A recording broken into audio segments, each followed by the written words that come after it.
जहां एक तरफ देश के दूसरे राज्यों में मॉनसून ने तबाही मचा रखी है, तो वहीं दूसरी ओर देश की राजधानी दिल्ली में मॉनसून की बारिश के लिए दिल्ली वासी तरसते हुए दिखाई दे रहे हैं। मौसम विभाग की तरफ से रोज़ाना बारिश और तूफान को लेकर राजधानी दिल्ली के लिए अलर्ट तो जारी किया जाता है, लेकिन ना तो बारिश होती है और ना ही राजधानी दिल्ली में मौसम सुहावना बनता है। हालांकि अगर हम मौसम विभाग की बात करें तो मौसम विभाग ने आज भी देश की राजधानी दिल्ली में तेज़ बारिश और दिन भर बादल छाए रहने का पूर्वानुमान जताया है, लेकिन जो तस्वीर है वो इससे बिल्कुल विपरीत दिखाई दे रही है। आप ऊपर अभी भी देख सकते हैं कि दिल्ली के आसमान में जो है वो पूरी तरीके से धूप खिल रही है।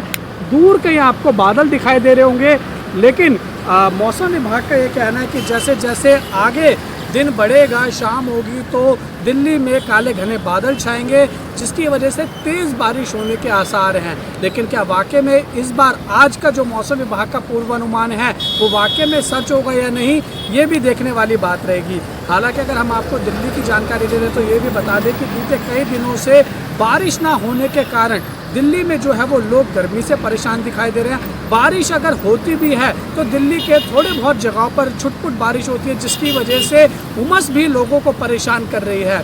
मौसम विभाग ने आज जो जानकारी दी है उसके अनुसार दिल्ली में आज का जो हीट वेव इंडेक्स है और जो हवा में नमी का स्तर है वो तकरीबन 70 से 80% बने रहने की संभावना जताई है। वहीं दिल्ली का आज का अधिकतम तापमान 35 डिग्री सेल्सियस बना रह सकता है, तो न्यूनतम तापमान की बात करें तो वो तकरीबन 26 से लेकर 28 डिग्री सेल्सियस के बीच बना हो सकता है। वहीं मौसम विभाग ने ये भी पूर्वानुमान जताया है कि दिल्ली में आज बहुत मुमकिन है कि मानसून जो है वो दस्तक दे दे, लेकिन ऐसा फिलहाल होता हुआ दिखाई नहीं दे रहा है, क्योंकि दिल्ली के आसमान में पूरी तरीके से तेज़ धूप खिली हुई है। और अगर आज दिल्ली में मानसून दस्तक दे देता है तो ऐसा 12 साल बाद होगा जब मानसून अपनी तय समय सीमा से पहले देश की राजधानी दिल्ली में दस्तक दे देगा। वीडियो जर्नलिस्ट बलदेव के साथ उज्जवल कुमार, JK 24/7 न्यूज़, दिल्ली।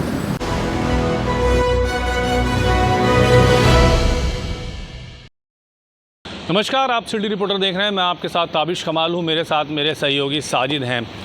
आम आदमी पार्टी ने गुजरात और पंजाब में 2 विधानसभा सीटों पर जीत दर्ज की है, लेकिन उसके बाद से राजनीतिक घमासान मचा हुआ है। कांग्रेस पार्टी दिल्ली कांग्रेस के अध्यक्ष देवेंद्र यादव का कहना यह है कि बीजेपी की बी टीम हो चुकी है आम आदमी पार्टी। आम आदमी पार्टी को पीछे से बीजेपी सपोर्ट कर रही है और इसीलिए आम आदमी पार्टी कांग्रेस को हाशिए पर लाने के लिए इस तरह से बीजेपी की सपोर्ट लेकर कांग्रेस प्रत्याशियों को हराने के लिए और कांग्रेस को कमज़ोर करने के लिए बीजेपी के साथ मिलकर गेम खेल रही है। यानी कहीं ना कहीं देवेंद्र यादव ने साफ आरोप लगाया है कि आज के डेट में बीजेपी और आम आदमी पार्टी एक ही पहलू के 2 सिक्के हो चुके हैं। कांग्रेस कह रही है कि जिस तरह से दिल्ली में आम आदमी पार्टी के नेताओं के बयान आ रहे हैं, साथ ही आम आदमी पार्टी के संयोजक और पूर्व मुख्यमंत्री अरविंद केजरीवाल के बयान आए हैं, उससे बात साफ हो चुका है वो बीजेपी की भाषा बोल रहे हैं और वो बीजेपी के साथ मिलकर आगे राजनीति करेंगे। हालांकि इस पर पलटवार करते हुए अरविंद केजरीवाल ने कहा है कि कांग्रेस का कोई अस्तित्व नहीं बचा है, जनता कांग्रेस को नकार चुकी है और इसीलिए कांग्रेस देश भर में चुनाव हार जाती है और जब वो चुनाव हारती है तो वो अपनी हार का ठीकरा दूसरे राजनीतिक दलों पर फोड़ती है। ऐसे में ये मुकाबला बेहद रोचक देखने के लिए मिल रहा है। तीनों ही राजनीतिक दल एक दूसरे पर आरोप प्रत्यारोप कर रहे हैं। वहीं बीजेपी भी इस जंग में अब उतरती हुई नजर आ रही है। बीजेपी का कहना है कि महागठबंधन के दोनों घटक दल आम आदमी पार्टी और कांग्रेस एक दूसरे पर आरोप इसलिए लगा रहे हैं जिससे वो मुद्दों से भटका सकें। पंजाब में कई अहम मुद्दे हैं जिन पर आम आदमी पार्टी ने चुनाव के दौरान वादा किया था और उनको पूरा नहीं किया और इसीलिए मुद्दों से भटकाने के लिए आम आदमी पार्टी इस तरह से बयानबाजी कर रही है। अब ऐसे में तीनों ही राजनीतिक दल एक दूसरे का सहयोगी बताकर आरोप प्रत्यारोप की राजनीति कर रहे हैं। देखना बहुत अहम रहेगा कि आने वाले समय में कांग्रेस, आम आदमी पार्टी और बीजेपी का क्या अगला कदम रहता है। वीडियो जर्नलिस्ट साजिद के साथ ताबिश कमाल, दिल्ली।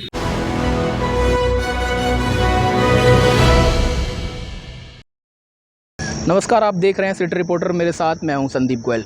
फरीदाबाद के पल्ला थाना क्षेत्र के नवीन नगर चौकी से जुड़ा हुआ तन्नू हत्याकांड में अब नए खुलासे देखने को मिल रहे हैं।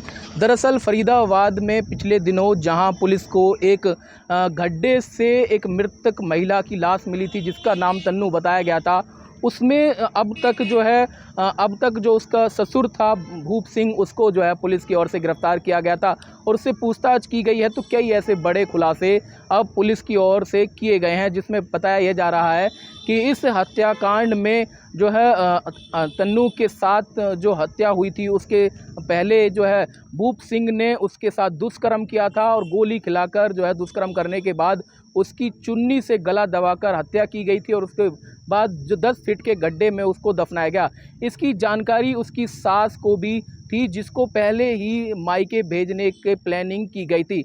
इससे पहले अब जो पुलिस जानकारी दे रही है उसमें साफ तौर पर यह कहा गया है कि भूप सिंह, जो कि तन्नू का ससुर था, उसकी गलत निगाहें जो है तन्नू पर रहा करती थी, लेकिन जब उसको मारना था उससे पहले सास को पीहर भेजने का काम किया गया और अरुण को वहाँ से जो है भगा दिया गया। लेकिन उससे पहले वो तन्नू की नंद और तन्नू को जो है नींद की गोली दी गई थी, लेकिन जो भूप सिंह है ससुर, उसने अकेला पाकर तन्नू के साथ पहले दुष्कर्म की घटना को अंजाम दिया और उसके बाद चुन्नी से उसका गला दबाकर हत्या कर दी।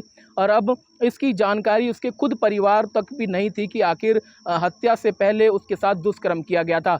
अब धीरे धीरे पुलिस जो है भूप सिंह से पूछताछ कर रही है और रोज़ाना नए इस मामले में खुलासे हो रहे हैं। हालांकि अभी तक जो है तन्नू के पति अरुण का पुलिस जो है पता नहीं लगा पाई है और अभी तक जो है अरुण लापता या कहें कि फरार चल रहा है। ऐसे में लगातार जो पुलिस है उसकी छानबीन कर रही है, लेकिन इस पूरे वाक़ये के बाद कहीं ना कहीं आस पड़ोस के लोगों में एक इस मामले को लेकर सनसनी फैली हुई है कि कैसे एक बहू को दुष्कर्म करने के बाद घर के सामने ही 10 फीट गड्ढा खोदकर उसमें दफनाया गया।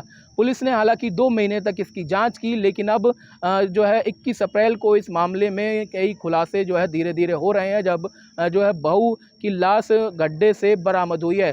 हालांकि जो परिवार थे तन्नू के, उसके लगातार ये आरोप सामने आ रहे थे कि उसके परिवार वाले उसको जो है प्रताड़ित करते थे, दहेज के लिए मारते थे और ये एक लंबे समय से चला आ रहा था, लेकिन पुलिस ने इसमें कोई कार्रवाई नहीं की। लेकिन अब भूप सिंह की गिरफ्तारी के बाद पुलिस ने कई पूछताछ की है और कई खुलासे अब सामने आए हैं। हालांकि अभी तक अरुण की गिरफ्तारी नहीं हुई है और ये देखने वाली बात यह होगी कि जब अरुण की गिरफ्तारी होगी तो उसमें क्या खुलासे और ज़्यादा होते हैं। सहयोगी राकेश के साथ संदीप गोयल, 24/7 न्यूज़, फरीदाबाद।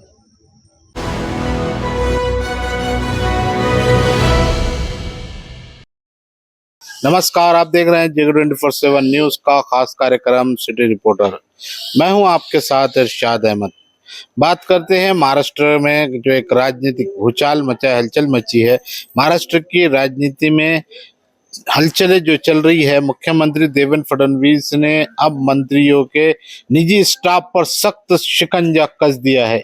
पीएस और ओएसडी के जो विवादित नियुक्तियां हैं, सीएम ने उस पर सख्त रुख अपनाया है। इससे महायुति सरकार के अंदर बढ़ती दरार एक बार फिर उजागर हो गई है। मुख्यमंत्री देवेंद्र फडणवीस एक बार फिर एक्शन में है। इस बार निशाने पर है मंत्रियों के और निजी सचिव और विशेष कार्यकारी अधिकारी, जिनकी नियुक्तियों को लेकर सीएमओ ने खुद सवाल उठाया है। मुख्यमंत्री कार्यालय से जारी आदेश में कहा गया है कि कई पीएस और ओएसडी की नियुक्तियां न केवल नियमों के विरुद्ध है, बल्कि उन पर भ्रष्टाचार और सौदेबाजी के भी गंभीर आरोप है।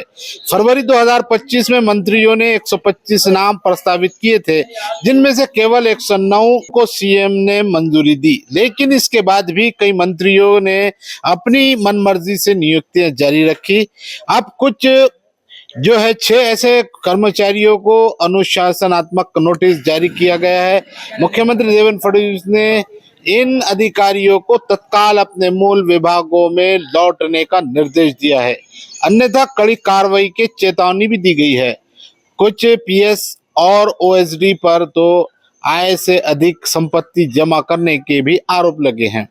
विपक्ष ने इस पूरे घटनाक्रम को महायुति सरकार की आंतरिक खींचातान का प्रमाण बताया है। कांग्रेस नेता विजय वडेट्टीवार ने कहा है कि ये सिर्फ नियुक्तियों का मामला नहीं है, ये दिखाता है कि सरकार के अंदर आपसी समन्वय की कितनी कमी है। सीएम के आदेशों के खुलेआम अवहेलना हो रही है। विधान परिषद में विपक्ष के नेता अंबादास दानवे ने भी मानसून सत्र में इसे उठाने की बात कही है। अब देखना यह होगा कि खास तौर से जो भ्रष्ट पीएस और ओएसडी है, जो उन पर शिकायतें मिली है, सीएम फडणवीस की कार्रवाई क्या महायुति सरकार में नया भूचाल ला सकती है, इस पर सबकी नजर टिकी है। कैमरा पर्सन बाकिर अंसारी के साथ में इरशाद अहमद, जेके 24/7 न्यूज, मुंबई।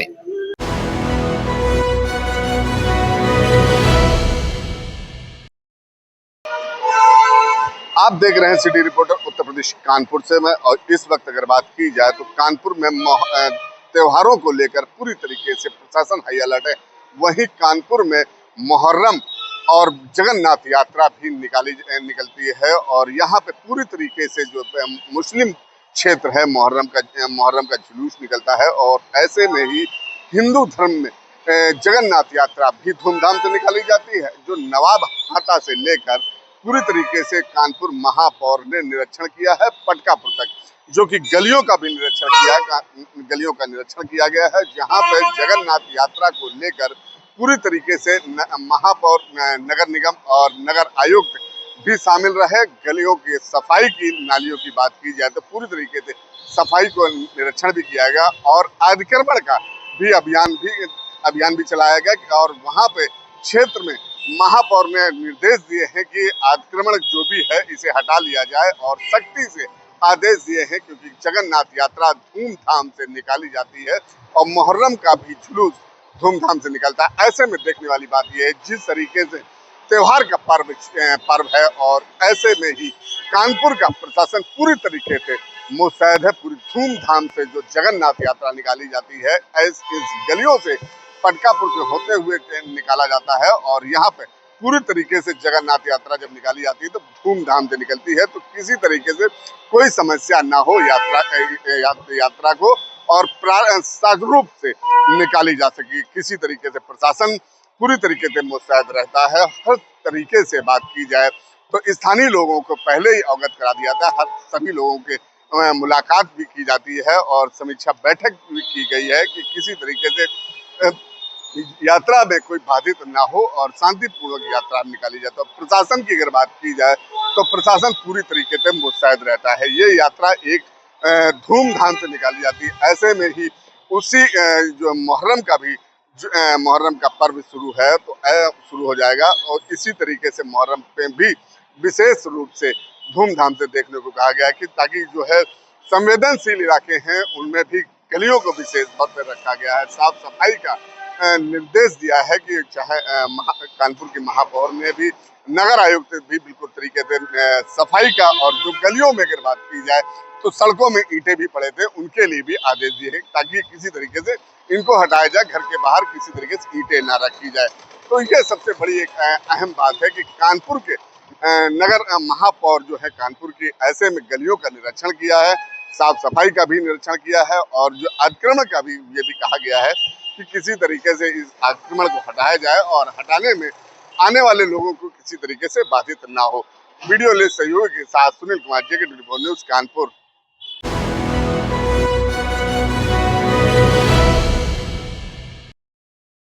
नमस्कार, आप देख रहे हैं हमारा खास कार्यक्रम सिटी रिपोर्टर और मैं हूं विजेंद्र सिंह, उत्तर प्रदेश के जनपद संभल से। बात करेंगे संभल से सबसे बड़ी खबर की। आपको बता दें, जनपद संभल में सबसे जो बड़ी खबर है वो दिल दहलाने वाली खबर है, जिसमें एक अचंभित करने वाली खबर है। आपको बता दें, जिस तरह से हरियाणा के रहने वाले युवक का शव 80 दिन बाद जनपद संभल के थाना बनियाटेर क्षेत्र में मिला है, और वो भी आपको बता दें एक कंकाल के रूप में शव मिला है, जिससे पूरे जनपद में सनसनी फैल गई है।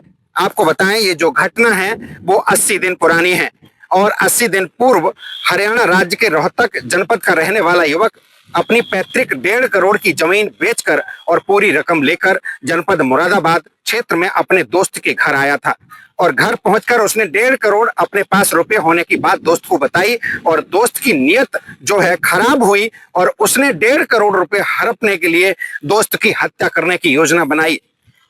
जनपद मुरादाबाद क्षेत्र के रहने वाले युवक ने अपने 4 साथियों के साथ मिलकर हरियाणा के रहने वाले युवक की गोली मारकर हत्या कर दी और 1.5 करोड़ रुपए अपने हड़प लिए।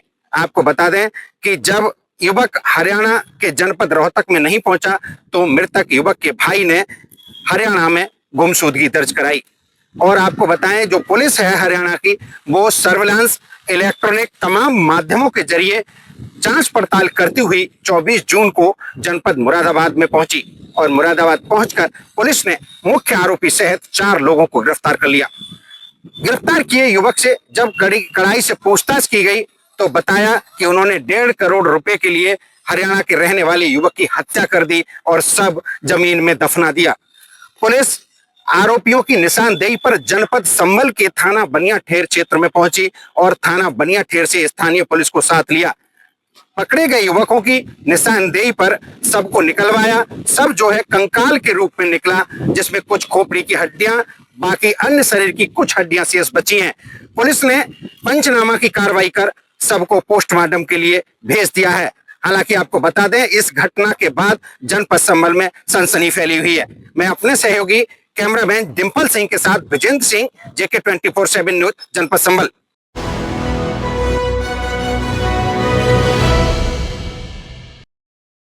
उत्तर प्रदेश के मुख्यमंत्री योगी आदित्यनाथ ने जिस तरह से कानून व्यवस्था को लेकर देर शाम कल बैठक की थी और बैठक में कई अधिकारियों को कानून व्यवस्था को लेकर फटकार भी लगाई है। जिस तरह से इटावा, कौशाम्बी घटनाओं का उन्होंने जिक्र किया, साफ तौर पे ये भी कहा कि कहीं ना कहीं जाति घटनाएं जो हुई हैं उसको लेकर अधिकारियों को कड़ी फटकार लगाई गई है।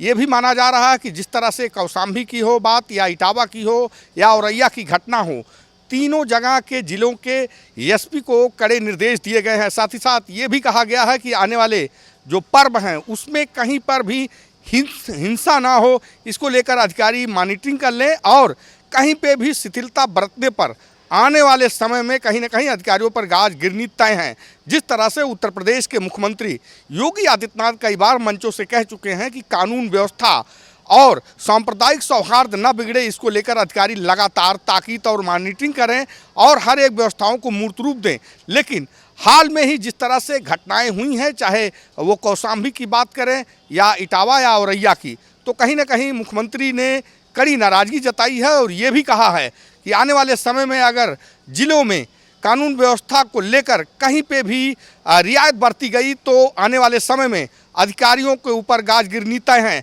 ये भी माना जा रहा है कि जिस तरह से मुख्यमंत्री योगी आदित्यनाथ की नाराज़गी दिखी है तो आने वाले समय में कहीं ना कहीं तमाम ऐसे ज़िले हैं जहां पर अधिकारियों को पद से हटना पड़ेगा। एक बार साफ हो गई है कि जिस तरह से लगातार कानून व्यवस्था से शिथिलता बरतने वाले अगर उस पर लापरवाही करते हैं कानून व्यवस्था जैसे मुद्दों पर, तो कहीं ना कहीं उत्तर प्रदेश के मुख्यमंत्री योगी आदित्यनाथ की नाराज़गी का को भाजन अधिकारियों को बनना पड़ता है। ये भी होगा कि जिस तरह से हाल में कई घटनाओं का जिक्र उन्होंने कहा और ये भी कहा कि अगर आने वाले समय में इस तरह की शिथिलता बरती जाएगी तो इस पर बड़े अधिकारियों की भी जवाबदेही तय होगी। तो देखने वाली बात ये होगी कि जिस तरह से उनकी नाराज़गी दिखी है तो आने वाले समय में कहीं ना कहीं कई अधिकारी उनके कोपाभाजन का शिकार जरूर होंगे। कैमरामैन सुमित के साथ उमेश मिश्रा, JK 24/7, लखनऊ।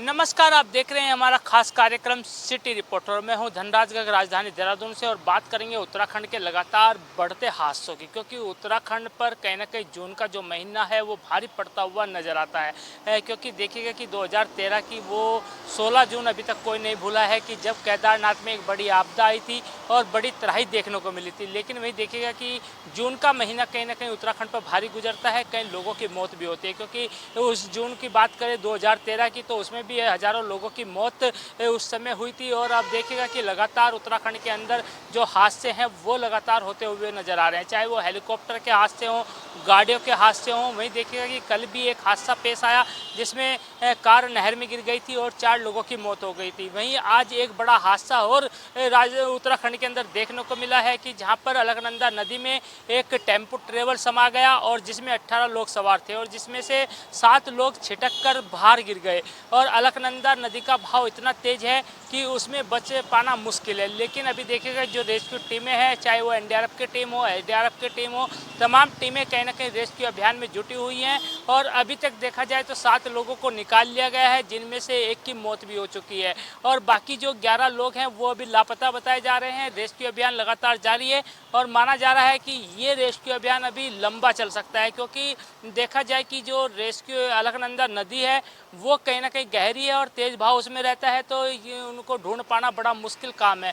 लेकिन उसके बावजूद भी देखेगा कि जो एनडीआरएफ की टीम है, एसडीआरएफ की टीम है, लगातार उनको तलाशने का काम कर रही है और माना जा रहा है कि जल्द से जल्द उनको तलाशा भी जाएगा। हालांकि ये कहना मुश्किल होगा कि वो सुरक्षित हैं या नहीं, ये तो आने वाला वक्त बताएगा। लेकिन अभी ये देखा जा सकता है कि जो रेस्क्यू टीमें हैं वो लगातार वहाँ पर उनको ढूंढने का प्रयास करती हुई नजर आ रही हैं। कैमरा सहयोगी वीरेंद्र थपलियाल के साथ धनराज गर्ग, JK 24/7 न्यूज़, देहरादून।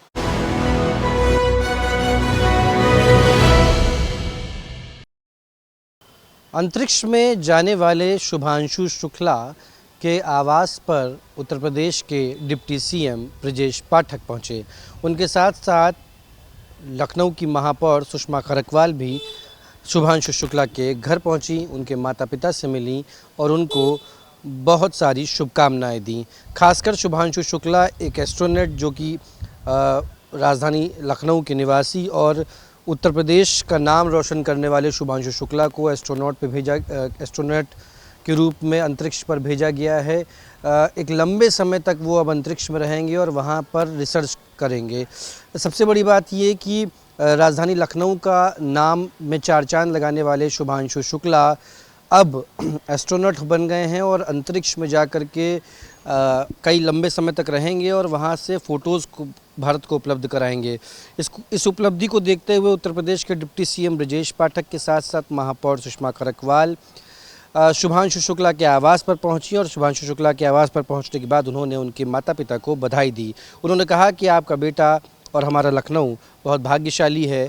देश के प्रधानमंत्री नरेंद्र मोदी की तारीफ़ करते हुए भी उन्होंने कहा कि प्रधानमंत्री ने वो अवसर प्रदान किए हैं जिससे कि अब एक मीडियम क्लास का व्यक्ति भी अंतरिक्ष पर जाने का सपना सोच सकता है। साथ ही साथ उन्होंने ये भी कहा कि हम गौरवान्वित हैं कि शुभांशु शुक्ला राजधानी लखनऊ के हैं और साथ ही साथ कांग्रेस के प्रदेश अध्यक्ष अजय राय भी आज शुभांशु शुक्ला के आवास पर पहुंचे और शुभांशु शुक्ला के आवास पर पहुंचकर उन्होंने बधाई दी। उन्होंने कहा कि यह परिवार के लिए बेहद खुशी का पल है और उत्तर प्रदेश के इतिहास में भी चार चांद लगने की बात है। शुभांशु शुक्ला जैसा होनहार छात्र जो कि अब अंतरिक्ष पर गया है और भारत के लिए एक नई उपलब्धि कामयाब करेगा।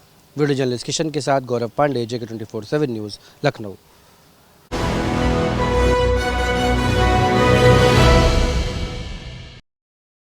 नमस्कार, आप देख रहे हैं JK 24/7 न्यूज़। खबर कर्नाटक की राजधानी बेंगलोर से वीडियो जर्नलिस्ट हारून रशीद के साथ मैं मोहम्मद नबी फिर एक मर्तबा सिटी रिपोर्टर लेकर मैं आपके सामने हाजिर हूं। आज फिर एक मुद्दा, किसानों का मुद्दे को लेकर मैं आपके सामने हाजिर हूं। बेंगलोर ग्रामीण जिले के देवनहल्ली गांव के अतराफ 13 गांव की जुमला 13 गांव की जमीन जो 1777 एकड़ जमीन को सिद्धरामैया सरकार ने उस 1777 एकड़ जमीन को KIDB यानी कि कर्नाटका इंडस्ट्रियल डेवलपमेंट है, लेकिन देवनहल्ली के किसानों ने देवनहल्ली चलो का प्रदर्शन किया। इन किसानों का कहना है कि सिद्धरामैया सरकार को छठी गारंटी यानी कि KIDB में जो किसानों की जमीन गई है उसको ना किया जाए। यही मांग करते हुए देवनहल्ली के किसानों ने सिद्धरामैया सरकार को अपील की है कि देवनहल्ली के अतराफ जो 13 गांव है जिसमें से 1777 एकड़ जमीन को KIDB में लैंड लोकेशन के तौर पर सरकार ने लिया है, इसके विरोध में किसानों ने धरना प्रदर्शन करते हुए कहा कि सिद्धरामैया को किसानों की जमीन को वापस किया जाए। इस मौके पर कर्नाटक के DSS के जो राज्य अध्यक्ष है मावड़ी शंकर ने भी सिद्धरामैया से अपील की है कि किसानों के साथ इंसाफ किया जाए। अब ये देखना होगा कि देवनहल्ली के किसानों को सिद्धरामैया सरकार कितना मदद करती है या फिर KIDB के इन किसानों की जमीन को हवाले करती है। देवनहल्ली के जो हाल ही में जो देवनहल्ली के किसानों ने बहुत सी उम्मीद जताई है कि सिद्धरामैया सरकार ने किसानों के साथ है, लेकिन इस मौके पर यहाँ पर देखने को यह मिला देवनहल्ली के अतराफ के जो 13 गांव हैं उस 13 गांवों के सभी किसानों ने धरना प्रदर्शन करते हुए सिद्धरामैया सरकार से अपील की है कि वहां पर जो KIDB की जो इंडस्ट्रीज के पर्पज के लिए जमीन को सरकार ने वहां पर निशानदेही की है उसको रद्द किया जाए। वीडियो जर्नलिस्ट हारून रशीद के साथ मैं मोहम्मद नबी, बेंगलोर।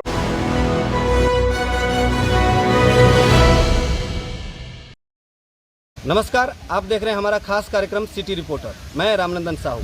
बात करेंगे बिहार में राजनीतिक उथापुथल की। वहीं देखा जाए तो बिहार में राजनीतिक उथापुथल इतनी तेज है कि पार्टी प्रत्याशी एक दूसरे पर कटाक्ष करते नजर आ रहे हैं। वहीं तेजस्वी यादव ने कहा है कि मोदी जी बिहार आए तो बिहार को स्पेशल पैकेज दिए, आखिर वो पैकेज दिए तो गया कहाँ? बिहार की जनताओं को उस पैकेज का लाभ क्यों नहीं मिला? वहीं तेजस्वी यादव ने बिहार के जो कैबिनेट मंत्री हैं गिरिराज सिंह, वो टेक्सटाइल मंत्री भी है, उनके ऊपर भी पलटवार किया है। कहा है कि बिहार में उन्होंने 9 टेक्सटाइल में से एक भी बिहार को क्यों नहीं दिया। वहीं तेजस्वी यादव ने लगातार कटाक्ष करते हुए केंद्रीय कृषि मंत्री शिवराज सिंह पर भी कटाक्ष करते हुए कहा है कि उन्होंने आखिर बिहार से मक्का अनुसंधान केंद्र को कर्नाटक क्यों भेज दिए, क्यों बिहार वासी को बेरोजगार कर दिए गए। आखिर वो मक्का अनुसंधान केंद्र बिहार वासियों के लिए था, वो बाहर क्यों चला गया। इसी कड़ी में हम बात करेंगे तेजस्वी यादव की ही। तो उन्होंने कहा है कि बिहार के मुख्यमंत्री जो हैं सो अचेता अवस्था में चले गए हैं। उनका बयानबाजी अनाप शनाप है, उनके क्रियाकलाप अनाप शनाप है, जिससे लगता है कि वो मानसिक स्थिति से गड़बड़ हैं। उनको स्वास्थ्य सुविधा का लाभ लेना चाहिए, उनका इलाज होना चाहिए। वहीं देखा जाए तो जदयू के कद्दावर नेता रेणु कुशवाहा ने आरजेडी का दामन थाम लिया है। इसी कड़ी में बड़े बड़े नेता जो हैं वो आरजेडी का दामन थाम रहे हैं तो कहीं जनसुराज का दामन थाम रहे हैं। हम बात करेंगे बिहार में सीट शेयरिंग की। तो अभी तक एनडीए गठबंधन से सीट शेयरिंग का मामला साफ नहीं हुआ है, लेकिन महागठबंधन जो है सो बिहार में सीट शेयरिंग का मामला साफ कर दिया है। बताते चलें कि इंडिया गठबंधन से मुकेश सहनी को नाव छाप चुनाव आयोग वापस कर दिए हैं। वहीं जनसुराज को स्कूल का बैग दिया गया है। वहीं भाजपा के जो प्रदेश अध्यक्ष हैं उन्होंने देर रात्रि आरजेडी के तेजस्वी यादव से मुलाकात कर उससे 24 सीटों पर चुनाव लड़ने की बात कही है, जो साफ हो चुका है। वहीं एनडीए गठबंधन में जीतन राम मांझी ने कहा है कि हम 20 से 25 सीट से चुनाव लड़ेंगे। ये तो बिहार में घमासान मचा हुआ है। देखा जाए तो चिराग पासवान भी 243 विधानसभा से चुनाव लड़ने का ऐलान भी कर चुकी है। तो कहीं ना कहीं ये बिहार में घमासान चुनाव को लेकर मचा हुआ है। आप देख रहे थे हमारा खास कार्यक्रम सिटी रिपोर्टर। मैं अपने सहयोगी कैमरामैन के साथ JK 24x7 न्यूज़ के लिए समस्तीपुर बिहार से।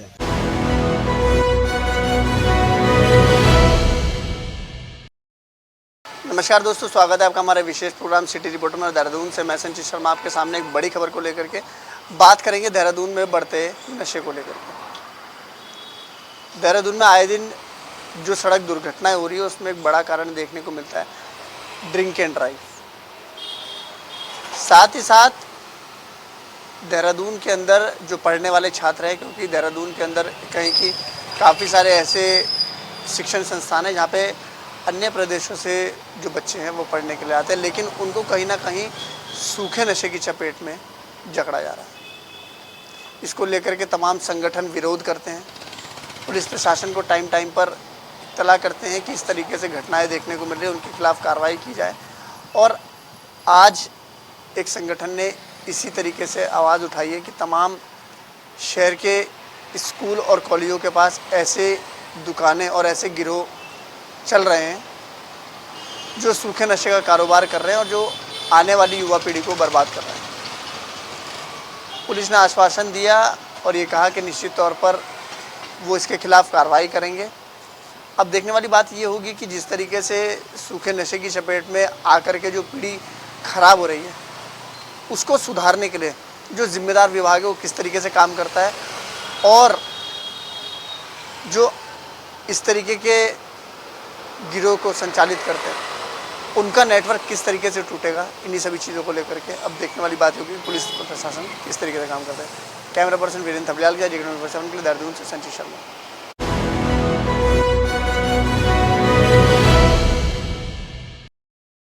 उत्तर प्रदेश में जहां पर सियासत अपने उरूज पर है, कल ऐसी सी बातें निकल के आ रही थी जिससे ये लग रहा था कि 2027 का चुनाव में कहीं ना कहीं रोड़ा विपक्ष ज़रूर पैदा करेगा, क्योंकि छोटी छोटी पार्टियों से समन्वय मिलाप की करने की बात प्रदेश अध्यक्ष अजय राय कांग्रेस पार्टी के करते हुए नजर आए।